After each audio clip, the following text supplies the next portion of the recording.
UFC fighters pride themselves to be among the most dangerous people in hand-to-hand combat. Oh, I'm sorry. Did I break your concentration? These athletes have dedicated their lives to mastering the art of fighting.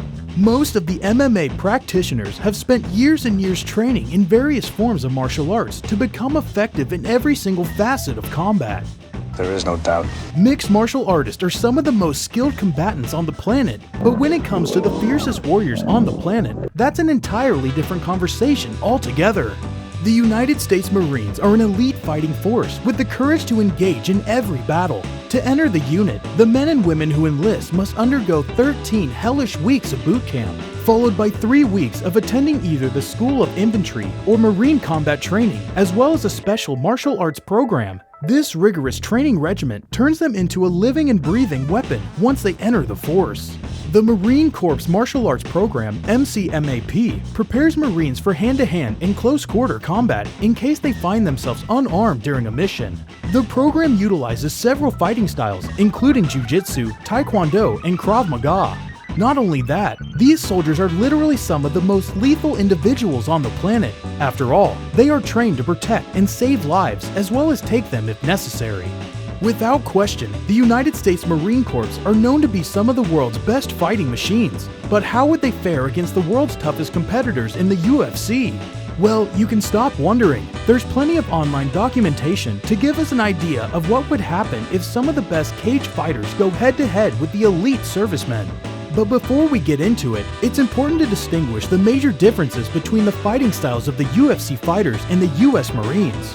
The main difference is the UFC fighters are trained to fight using only their bodies, their fists, elbows, shoulders, knees, and legs, and so on.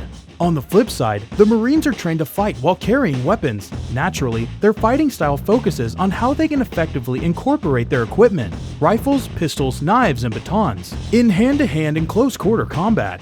In 2010, UFC stars Gabriel Gonzaga, Marcus Davis, Rashad Evans, Forrest Griffin, and Marine veteran Brian Stann made the trip to Quantico, Virginia's Marine Corps Martial Arts Center of Excellence, better known as MACE.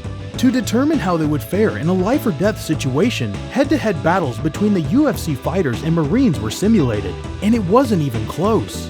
All UFC fighters were quickly neutralized by the Marines. Former champions Forrest Griffin and Rashad Evans did not even last a minute against their Marine counterparts. Heavyweight Gabriel Gonzaga, meanwhile, was not able to utilize his size and strength advantage. He too fell down. Even Brian Stann, who was a former member of the unit, did not come close to taking out his opponent. But when it came to hand-to-hand combat, the UFC fighters did exceptionally well.